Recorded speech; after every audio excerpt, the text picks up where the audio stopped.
Realmente, né, uma pessoa que tem uma vida de santidade com Deus, exerça o fruto do Espírito na sua vida. O principal dele é o amor. Ele deixou isso muito claro. Às vezes as pessoas se colocam no nível de santidade em cima de uma roupa, de um terno, em cima, de repente, de uma postura. E, na verdade, ele deixou muito claro para nós que o verdadeiro cristão, né, que é uma pessoa que busca a santidade de Deus, ela exerce os frutos do Espírito, que foi o que o ministro ontem, né, o Góes, ministrou para todos nós. Amém? Depois, hoje de manhã, veio a missionária Luimar. Falou sobre o quê? Relacionamento pessoal com Deus, né? Que foi oração, exatamente. Oração, leitura da palavra, né? Você separar um tempo para você poder criar um vínculo. Ela usou como exemplo o relacionamento que você faz com uma pessoa que você não a conhece, e ali, para você ter um nível de intimidade, você começa o quê? Bater papo, conversar, falar um pouco da sua vida. Com certeza, de ontem, né, para cá, algumas pessoas que não tinham esse contato vão sair daqui, né, trocando o telefone, o WhatsApp, e aí com certeza com um relacionamento. Por quê? Porque conversaram, bateram papo, interagiram. Então, para que nós tenhamos esse mesmo tipo de relacionamento com Deus, precisamos também fazer a mesma coisa. Amém? E o pastor Issan falou sobre o quê? Nós somos como o quê? Como flechas. Precisamos ser o quê? Polido, trabalhado. Precisamos ser feito realmente ali com uma precisão, para que a gente possa ir no alvo e ir certinho. E aí hoje, né, eu estava agora à tarde, preparando, né, o finalzinho da palavra, porque eu já estou há uma semana pedindo ao Senhor para que venha ministrar no meu coração o que eu ia compartilhar com vocês, porque é realmente uma experiência diferente para nós. É que nós temos aqui adolescentes, jovens, então os níveis, né, de idade é muito diferente. Então é importante que a gente peça ao Senhor para que nos dê sabedoria, direção, que a gente consiga alcançar o nosso objetivo, que é exatamente o quê? Você sair daqui com entendimento e sair daqui transformado, que o Espírito Santo possa realmente falar na sua vida. E aí eu estava vendo, né, cada item desse, que foi desde ontem até a última ministração que tivemos, que foi do pastor Issan, como Deus é maravilhoso, como Deus é maravilhoso. Ele, às vezes, nos traz para um nível, né, de sobrenatural que, às vezes, nós não conseguimos nem imaginar, nem entender. Alguns aqui que nasceram, por exemplo, no berço evangélico, já nasce já nesse sobrenatural, já começa a ser trabalhado no sobrenatural de Deus. Depois aprende, dentro da igreja, nas salinhas, nas escolinhas, a ter um relacionamento com Deus. E o que vocês estão fazendo hoje é o quê? Está sendo o quê? Preparados para serem como flechas, para quando saírem daqui, já saírem daqui já com o alvo certo, né? A minha direção é Cristo, meu alvo é Cristo, não abro mão por nada. Isso é o que vocês recebem de mais precioso na vida de vocês. Eu ouvi uma palavra de uma senhora, né? Foi essas mensagens que aparecem no Instagram, que às vezes você está, né? Era uma senhorinha, ela dizendo o seguinte, que ela se considerava uma pessoa famosa. Ela falou assim, eu sou famosa. Não sei se quem viu já esse videozinho dessa senhorinha. As pessoas buscam fama através do Instagram, televisão, né, qualquer outro tipo de mídia. Ela falou assim, eu sou famosa porque o Senhor Jesus me conhece, Deus me conhece pelo meu nome. Ele me separou, eu sou exclusiva dele, eu sou algo precioso. Irmãos, eu entendi aquela mensagem como algo muito importante. Eu parei para pensar, falei, realmente, né, qual é a população mundial? Eu não tenho esse número, mas a gente sabe que é um número aí absurdo, sei lá, milhões, bilhões, 7 bilhões. Aí você imagina, você tem um RG, uma identidade que Deus conhece você na intimidade. E o mundo passa para nós o quê? Que temos que buscar fama em cima de quê? De uma rede social, de algo que às vezes não expressa a realidade.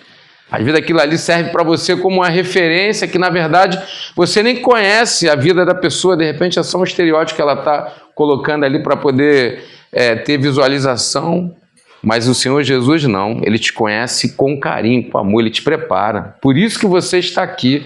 Você veio para cá, não foi em vão, não foi à toa. Deus te trouxe aqui porque havia um objetivo realmente de que você fosse o quê? Uma flecha sendo preparada nas mãos do Senhor. Amém? Então, para que a gente continue essa nossa mini vigília, vou convidar você para estar abrindo no livro de Marcos, Evangelho de Marcos, capítulo 8. Nós vamos ler do 22 até o 26. Nós vamos falar um pouquinho sobre a cura de um cego de Betsaida, que é um homem que ele foi retirado da aldeia, aonde ali ele estava, para que houvesse um milagre, para que houvesse algo na vida dele. E essa palavra nós vamos ver que ela vai falar conosco assim de uma maneira muito profunda, porque ela expressa uma realidade que nós estamos vivendo hoje, que vocês estão vivendo. E ela complementa todas as ministrações que foram feitas até agora, ela complementa, ela vem trazendo assim algo que eu tenho certeza que o que aconteceu com esse homem vai acontecer nas nossas vidas nessa noite. O Espírito Santo ele vai nos impactar de uma maneira tremenda. Amém? Todos abriram? Não? Então abre aí. Marcos capítulo 8, versículo 22. Amém? Então vamos lá. Diz assim a palavra do Senhor. Então chegaram a Betsaida e lhe trouxeram um cego e pediram a Jesus que tocasse nele. Jesus, tomando o cego pela mão, levou-o para fora da aldeia. Então cuspiu nos olhos do homem e, impondo-lhe as mãos, perguntou: Você vê alguma coisa? O homem, recuperando a visão, respondeu: Vejo pessoas, mas elas parecem árvores que andam. Então Jesus novamente pôs as mãos sobre os olhos dele, e o homem, passando a ver claramente, ficou restabelecido e distinguia tudo de modo perfeito. E Jesus mandou-o para casa, recomendando-lhe: Não entre na aldeia. Amém? Só até aqui. Oremos. Senhor Deus, ó Pai, obrigado, Jesus, por esse momento, por essa noite, Pai, por essa ministração, dessa adoração que nós oferecemos a Ti. Pai, que essa palavra que nós acabamos de ler agora, que só possa verdadeiramente falar, Deus, ao coração de cada um de nós, que a gente possa abrir nossa mente para esse entendimento. É o que nós pedimos em nome de Jesus. Amém. Amém? Irmãos, Deus, ele faz algo tremendo. Ele precisava fazer um milagre na vida daquele homem que era cego, que estava ali dentro da aldeia, dentro de uma cidade. E ele retira aquele homem da aldeia e faz com que aquele homem volte a enxergar e opere esse milagre, mas fora da aldeia, fora do meio da onde ele estava. Quem já teve experiência com um deficiente visual, é recomendado até na casa, nos lugares onde o deficiente costuma transitar, você nem mudar os objetos de lugar. Por quê? Porque ele não tem a visão, mas ele tem outro sentido, ele tem o tato, ele tem a questão do olfato, e aí ele já consegue, na memória dele, já gravar aonde está cada obstáculo. Então, quando você muda um obstáculo desse, você basicamente dificulta a vida desse deficiente visual. Para aquele homem sair da aldeia, eu acredito que também não foi algo tão fácil, porque ali era o habitat dele, era o lugar que ele já estava acostumado, a conviver, já sabia qual era a rotina. Aí agora você imagina, chega Jesus e vira para ele e fala assim: não, beleza, eu vou fazer um milagre na sua vida, mas eu preciso que você saia de onde você está. Eu tenho certeza que alguns estão aqui, tiveram alguma resistência, alguma dificuldade para ver. É normal. A gente já movimenta com o retiro já há muito tempo. E a gente já sabe que até chegar o dia do retiro são muitos desafios que vão sendo colocados como obstáculo para que vocês não estejam aqui. E a mesma coisa aconteceu na vida daquele homem. Ele precisou realmente abrir mão do conforto dele, daquele lugar onde ele estava acostumado, para que Deus pudesse realmente, Jesus Cristo, fazer o milagre e ele voltar a enxergar. Irmãos, muitas pessoas já experimentaram isso, já experimentaram o milagre de Jesus, já voltaram a enxergar, mas qual é o problema maior? Que Jesus dá uma recomendação para ele: não volte para a aldeia. E algumas pessoas, infelizmente, não conseguem ficar distante de algumas práticas, de algumas situações, de pecados que desvia você realmente do foco, do objetivo. E acaba fazendo o quê? Desobedecendo a determinação do Senhor Jesus e faz o quê? Volta para a aldeia. Quantas pessoas receberam essa ministração e de repente já foram libertas, tiveram a oportunidade de ter uma vida transformada, mas não conseguiram cortar vínculos, porque às vezes é difícil. você cortar vínculo, porque é o que eu acabei de falar. Aparentemente, o que o mundo oferece lá fora é algo que fascina, é algo que de repente te desperta a atenção, te seduz de alguma forma. E aí quando Jesus fala, não, beleza, eu opero na sua vida, vou transformar, tenho algo para te dar, o sobrenatural de Deus, só que tem um detalhe, daqui para frente você tem que ter uma vida diferente. Você tem que abrir mão de alguns princípios que não condiz com a palavra de Deus. E aí você vê que algumas pessoas acabam não conseguindo, acabam de repente não resistindo. Só que hoje eu tenho certeza que o Senhor te trouxe aqui para fazer a diferença, para que você saia daqui com esse entendimento. Que você saia daqui conseguindo compreender que aquilo que aconteceu na vida daquele homem foi algo que mudou, fez a diferença. Você imagina, hoje, se está no nosso meio aqui um deficiente visual, e de repente o Senhor Jesus opera um milagre e essa pessoa volta a enxergar, a vida dele é transformada completamente. Assim sou eu e você, quando o Senhor Jesus, o Espírito Santo, entra na nossa vida e nos mostra realmente a diferença. E engraçado que quando a gente traz essa palavra, é normal, né? Para nós que já temos um pouco mais de idade, o Sam falou aqui de idade, aqui chamou a gente de velho, chamou de coroa. Faltou pouco só ele dizer que a gente era igual carro velho, né? Que só pegava no empurrão. Faltou pouco só ele falar isso, mas ele chegou muito perto. Então, pô, nós, né? Que já estamos um pouquinho... Perdão, né? Essa administração ainda não teve, não. Estamos aguardando essa aí. O que acontece? É que já viveu um pouquinho mais, a gente até consegue entender o envolvimento nosso, de repente, algumas práticas do mundo que nos levou ao pecado. E vocês que estão aqui, que de repente, como eu acabei de falar, que já nasceram no sobrenatural de Deus, já tem uma referência a um lar que nunca se contaminou, nunca teve dentro da aldeia, no meio do pecado. Aí eu comecei a questionar a Deus, eu falei, Senhor, como uma palavra dessa ela pode impactar ou pode fazer a diferença? Aí Deus fez eu lembrar um pouco, né, da história, né, de um período que eu passei na minha vida que eu queria até usar como base, para testemunhar para vocês nessa noite. Um testemunho que eu ainda não lembro de ter falado isso, acho que para ninguém, acho que nem meus filhos sabem dessa história. Acho que basicamente só minha esposa, porque ela faz parte disso, que ela entende um pouco. Deus, ele tem planos para nós. Ele tem planos. Quando nós nascemos e viemos, não é em vão. Deus já tem algo determinado para nós. E eu fui criado por uma família que não era meus pais. Fui levado para uma outra família. E aí eu comecei a entender que ali já era o sobrenatural de Deus já me preparando para algo diferente. E nessa família eu fui criado dentro do cristianismo. Já comecei a entender, né, quem era Jesus na minha vida.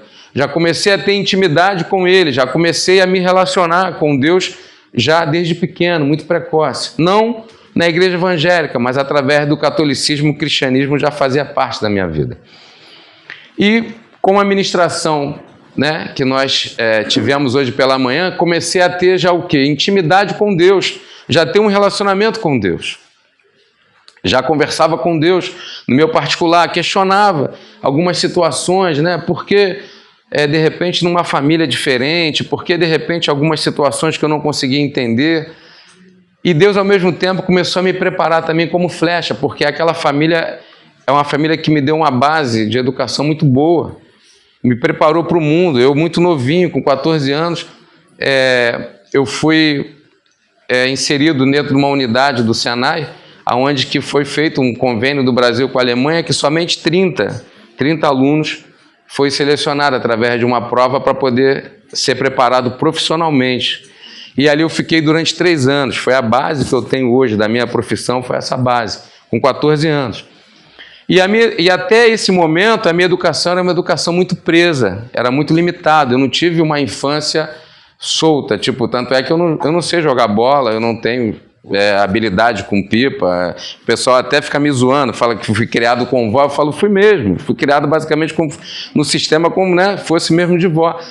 Mas, em compensação, a base, a educação, ela foi muito boa, foi muito forte. E aí eu entendi que ali era Deus preparando a minha vida. Só que o que aconteceu? nesse período que eu me ausento para começar a estudar, com 14 anos, era integral, então eu ficava de 7 até as 5h30, e depois à noite ainda tinha que ir para a escola ainda para poder terminar o antigo ginásio, que é o 7º ano hoje. E ali isso me deu liberdade, uma liberdade que até então eu não tinha. Aí que é o perigo, onde eu quero chegar para vocês. Até ali, o Senhor tinha me separado, já tinha me tirado da aldeia desde pequeno. Eu fui levado para uma outra família para não me contaminar com determinadas situações. Mas quando eu senti o gostinho da liberdade, o que eu fiz? Voltei para a aldeia.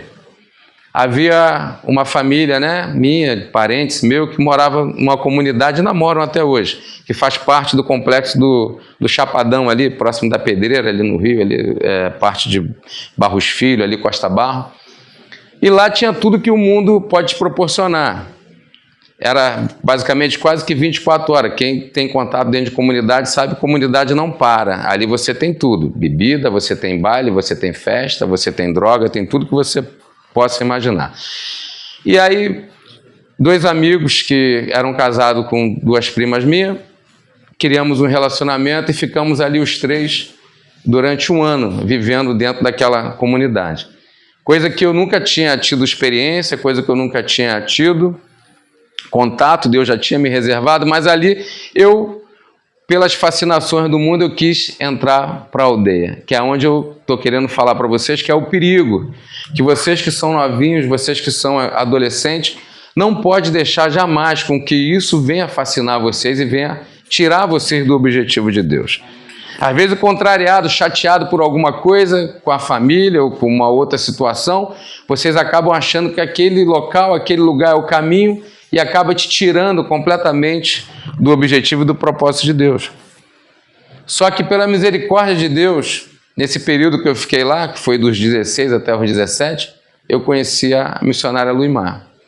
E aí coube a Deus, né, usá-la para que me tirasse daquele meio. Foi onde eu fui para Nova Iguaçu, que até então eu não conhecia, não tinha experiência, para dizer a verdade para vocês, eu nem imaginava, né? Não sabia, porque não era um local que eu frequentava. E ali ela me leva para Nova Iguaçu e me tira realmente da aldeia, e ali a minha vida começa a ser transformada de um outro jeito, voltando para o propósito daquilo que Deus tinha para mim. O perigo é você exatamente conseguir se manter firme, conseguir reto. Eu nunca mais voltei para aquele meio, para aquela convivência. Essas 2 pessoas que eram amigos ficaram chateados, que é onde que alguns não conseguem conviver, às vezes, com a rejeição de pessoas que não vão aceitar que você abra mão de algum convite, de algum contato, de algum relacionamento. E aí eles começam a fazer o quê? Começam a fazer chantagem emocional. Você agora não quer ser mais meu amigo, você agora não quer estar mais no meu meio. E aí você, às vezes, para não perder aquela amizade, acaba cedendo e acaba fazendo o quê? Se envolvendo de novo com as práticas que não vão ser boas para a sua vida, não vai somar em nada para você. Só que eu resolvi decidir realmente abrir mão e não voltar mais para a aldeia. E ali nós casamos, construí minha família e, graças a Deus, hoje nós estamos aqui podendo compartilhar com você. E, infelizmente, desses 2 amigos, um foi a óbito recentemente por excesso de droga, e o outro até hoje, quando chega final de semana, ele fica lá jogado, lá, completamente drogado, perdeu a família. E são pessoas que você olha assim, chega a ser dignos de você ter pena, porque são pessoas boas. Mas o envolvimento com as coisas do mundo acabou destruindo a vida, destruindo a família. E eu estou falando de pessoas que vivem isso já há mais de 30 anos. Não é que começou ontem, só que não consegue mais se desvincular. Por quê? Porque o envolvimento é muito forte e acaba depois não conseguindo sair, se torna refém. E o que nós temos que vigiar é o quê? Para que a gente não venha cair nesse encanto. Achar que de repente é muito legal, que é muito bom, e de repente aquilo acaba te seduzindo e você acaba perdendo sua vida, e de repente o melhor daquilo que Deus tem para te dar, você acaba não usufruindo. Então a aldeia, o perigo que a aldeia traz para nós é exatamente isso. É você perder a oportunidade, né? De repente o milagre que foi feito na sua vida, que você passa a enxergar, passa a ter um entendimento daquilo que o Evangelho da diferença que o Evangelho faz na tua vida, da missão que Deus tem para você, e você voltar a fazer o quê? Ficar cego de novo e se sujar de novo na lama. E aí eu separei 5 pontos que eu queria que você hoje, prestasse atenção, que seriam importantes para a sua vida, para você guardar isso. O ambiente, ele influencia a fé. Você quer ver uma coisa? Como é que o ambiente ele influencia? Tem determinados lugares que você vai estar que Deus não vai operar. Deus ele não opera meio ao pecado. O Espírito Santo ele não age no meio da onde está impuro, da onde realmente ele não tem condições de habitar. Você pega uma planta, por exemplo, coloca ela no quarto escuro e você deixa aquela planta ali, o que vai acontecer com ela? Ela vai morrer. A partir do momento que você tira aquela planta daquele quarto e traz ela para a luz, traz ela para a claridade, ela já começa a ter vida. Ela vai começar a fazer o objetivo dela, vai dar flor, vai dar frutos. Mas enquanto você mantém ela presa no quarto escuro, você basicamente condena aquela planta à morte. Assim somos nós. Se a gente não vigiar o lugar aonde nós estamos ou o lugar que nós queremos ir, Deus ele não vai operar. Não, por quê? Porque não é um ambiente onde que você vai poder exercer do milagre de Deus. A fé, ela ali, ela não vai estar. Você não vai conseguir exercer a fé na sua vida. Por quê? Porque aquele ambiente, ele não condiz. O segundo, a aldeia, ela para nós, ela é puramente, a referência do que é realmente ter uma vida no pecado. Ter uma vida envolvida, com situações que é onde te aprisiona e mata você. E mata você. Se você não sair daquele ambiente, você não sair daquele meio, por mais que você se sinta confortável, ele compromete a sua vida. Ele compromete a sua vida. Você quer ver uma coisa? Vamos lá. O milagre, ele é um processo. Você vê que uma pessoa, quando ela começa a treinar, que ela vai para a academia, que ela vai para a musculação, o primeiro dia ela não vê nada diferente na vida dela. Mas à medida que ela vai repetindo aquele exercício, que ela vai perseverando, você começa já a ver o quê? Uma diferença no seu corpo, você começa a criar músculo, começa a criar massa, mas para isso você tem que ser o quê? Perseverante, você tem que se manter firme. E abrir mão da aldeia e sair da aldeia é realmente um processo, Você tem que resistir. É aquilo que eu falei, chantagens vão acontecer, pessoas vão te apontar, pessoas vão te chamar de bobo, dizendo que você, vai deixar de... Você acha que esses meus amigos aceitaram isso de uma forma natural? Não. Quando eu estava para casar, eu fui convidar os dois para ser meus padrinhos de casamento, simplesmente falaram para mim que não ia, porque colocaram a culpa na minha esposa, falaram que a Lu e Má tinha me afastado deles, tinha me afastado da família. Só que naquele momento eu já entendia o que realmente ia fazer diferença na minha vida, porque eu tinha experimentado estar fora da aldeia, eu sabia o que era uma vida fora do pecado, uma vida dentro do propósito de Deus. Eu voltei para a aldeia por uma decisão minha, achando que naquele momento era o que ia atender às minhas necessidades, o que ia me dar prazer. Quantos, às vezes, ficam presos, por quê? Porque são chantageados a, de repente, não sair daquele lugar, são ameaçados, são, de repente, seduzidos a não querer abrir mão, talvez, de uma facilidade, de um conforto, e acabam não permitindo que o processo de Deus venha sobre a sua vida. Só que Deus, nessa noite, Ele preparou esse momento para que nós tenhamos esse entendimento e venhamos realmente sair daqui com a convicção que vocês foram tirados nesse final de semana da aldeia para que Deus pudesse transformar a sua vida. Esse processo é um processo que aparentemente ele parece ser doloroso. Alguns, de repente, como eu falei, vieram de repente sem até entender e sem querer. Mas eu tenho certeza que com as ministrações que está acontecendo, Deus já está confirmando no teu coração, o Espírito Santo falando com você. Vamos lá. Não voltar para a aldeia é igual ao povo que saiu do Egito e queriam voltar por causa da dificuldade, esquecendo que lá eles eram escravos. Irmãos, o povo quando saiu do Egito, começaram a passar por alguns momentos de dificuldade, que começaram a questionar Moisés, deixaram de novo brotar o desejo no coração de voltar para o Egito, mas esqueceram que lá no Egito eles eram escravos. Se nós também não tivermos esse entendimento, A gente acaba querendo voltar. Não, eu vou voltar para aquele lugar, porque pelo menos naquele lugar lá eu tinha comida, eu tinha aquilo, mas a tua vida estava condenada, você estava condenado à morte. Você não tinha a oportunidade do milagre acontecer na tua vida de você enxergar. Se aquele homem não acompanha Jesus, se não se dispõe a acompanhá-lo, se não exerce a fé sobre a vida dele realmente de acreditar que Jesus era capaz de curá-lo, ele estaria cego até hoje. Não teria tido a oportunidade de enxergar, de mudar a sua vida, de ter uma qualidade de vida melhor. E aquilo que eu falei para ele foi um desafio. Ele estava dentro de um lugar que era a zona de conforto dele. Ele sabia para que lugar ele se deslocava ali, e de repente ele é tirado de dentro da aldeia e Jesus fala para ele depois, não volte para lá. Ou seja, ele abriu mão das amizades, ele abriu mão de relacionamentos, só que lá ele era cego. Lá ele não enxergava. Jesus agora mostra para ele um novo caminho. Vá para outro lugar. Eu e você, quando tivemos, né, e temos a oportunidade de mudar a nossa vida, de conhecer a Cristo, de deixar com que o Espírito Santo seja a nossa bússola, que Ele nos conduza, é o Senhor Jesus falando para você, eu estou te dando uma oportunidade de você fazer uma nova história. Quantos aqui têm sonhos para as suas vidas e projetos? Todos nós, amém? Todos nós temos sonhos, todos nós temos projetos, todos nós. Eu falei para vocês aqui de algo que eu comecei com 14 anos, a minha vida profissional, minha formação profissional. Hoje eu estou com 52 e usufruo disso até hoje. Mas por quê? Porque era algo que Deus tinha para a minha vida.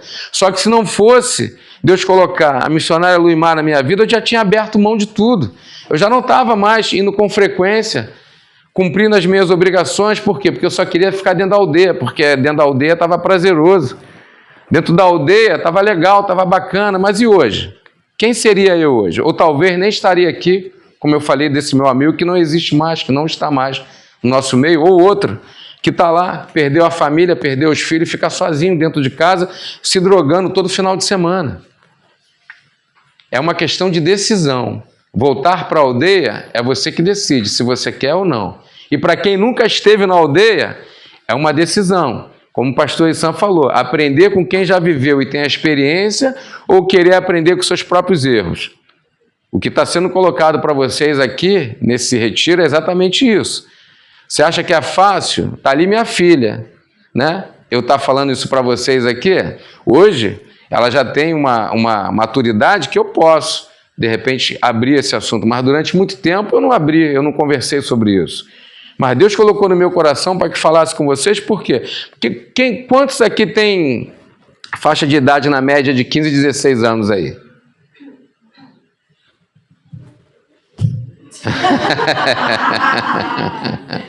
Menos do que isso. Quem tem? Tem uma galerinha também menos do que isso também, não tem? O que acontece, gente? É importante o que eu estou falando aqui, porque vocês estão sendo privilegiados, porque assim como o pastor Isam falou, vocês estão recebendo palavras que vai fazer diferença na vida de vocês. É uma questão de decisão, é uma questão de escolha. É deixar o Espírito Santo trabalhar, deixar Deus trabalhar, ou você querer tropeçar e se arrebentar. Quando você ainda consegue consertar, beleza. E quando você não consegue consertar? Quando você não consegue reparar? Faz como? Acaba com a sua vida, condena. Você aqui, a de repente ter um restante de vida condenado a perder a salvação, ir para o inferno, não constituir algo maneiro na sua vida, que é uma família, que é você ter filhos, ter teu trabalho, tua profissão. Amém?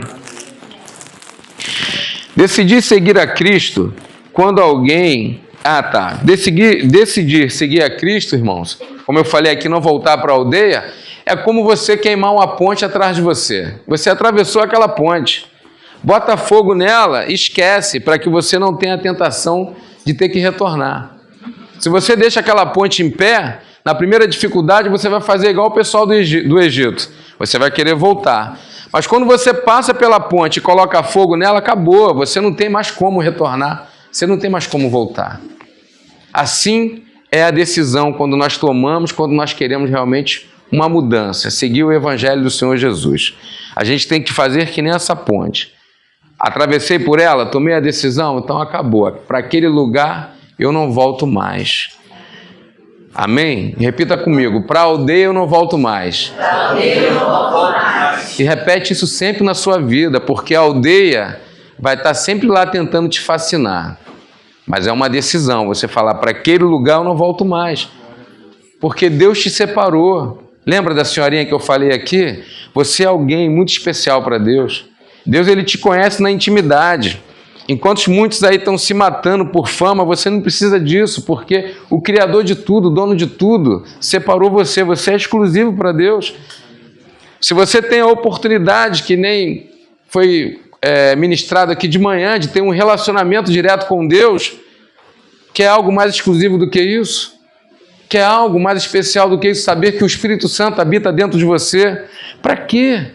Para que, de repente, deixar com que as fascinações do mundo te tire do objetivo, do projeto de Deus, daquilo que Deus tem para você? Eu sei que alguns, às vezes até em algum momento, passa a curiosidade, né? De repente experimentar o que tem dentro da aldeia. Mas uma coisa eu falo para vocês, não é nada de bom que vale a pena você arriscar a sua vida.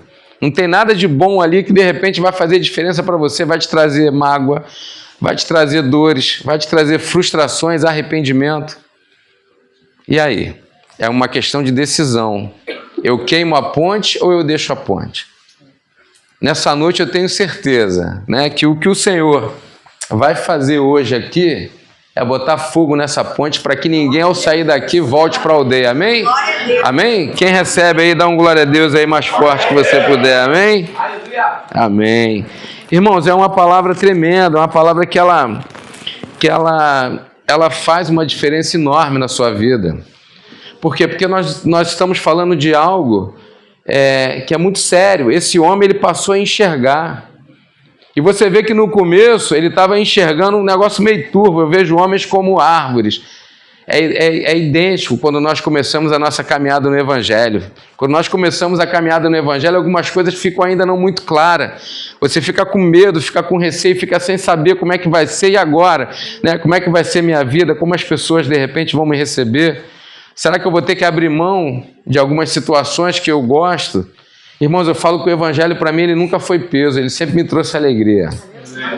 Eu nunca deixei de fazer aquilo que eu gosto. Simplesmente eu só abri mão daquilo que não era, que não fazia bem para a minha vida e que feria o coração de Deus. Mas principalmente aqui no projeto, quando eu cheguei aqui no projeto, por exemplo, eu vim do mundo, né, que eu gostava, por exemplo, de estar no meio de samba, de pagode. Aí, junto com o pastor Issan, criamos o 180. Inclusive, nós bobeamos, tá? Porque hoje tem um monte de grupo aí de pagode e gospel aí, ó. Se a gente tivesse continuado com o nosso grupo aí, a gente hoje tava aí, ó. Tava aí com o nosso grupo aí, tirando onda aí.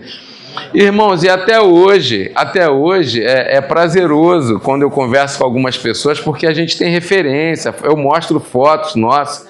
Eu falo assim, não... viver com Cristo é uma vida de qualidade, uma vida com alegria. As pessoas acham que viver com Cristo é você viver, como ele falou, como se fosse um ET, como se fosse alguém. Não. Pô, eu gosto do motociclismo. A igreja me proporcionou ter pessoas no nosso meio, onde que a gente pode juntar um grupo e fazer um passeio de moto e curtir. A diferença é que a gente não bebe, a diferença é que a gente não peca, a diferença é que a gente procura realmente andar dentro dos princípios daquilo que está na palavra. Essa que é a vantagem. E ainda com esses, né, com esses grupos, né, seja de pagode, seja de motoclube, a gente ainda agrega pessoas, que é uma oportunidade de você ainda pregar o Evangelho, ainda levar a palavra. Viver com Cristo é uma decisão, é você realmente escolher, né, caminhar dentro do princípio da palavra, dentro daquilo que tem de melhor para você. É você literalmente deixar com que os seus olhos sejam abertos e você passar a enxergar o melhor de Deus para a sua vida. Mesmo que hoje a visão ainda está um pouco turva, mas deixa que o Senhor vai tocar de novo na tua vista, assim como tocou pela segunda vez na vista daquele homem, e ele passou a ver claramente. O Espírito Santo nessa noite ele está aqui, para que ele venha tocar no coração e na mente de cada um de vocês. Eu vou pedir agora, nesse momento, que você fique de pé. Nós vamos estar agora adorando ao Senhor.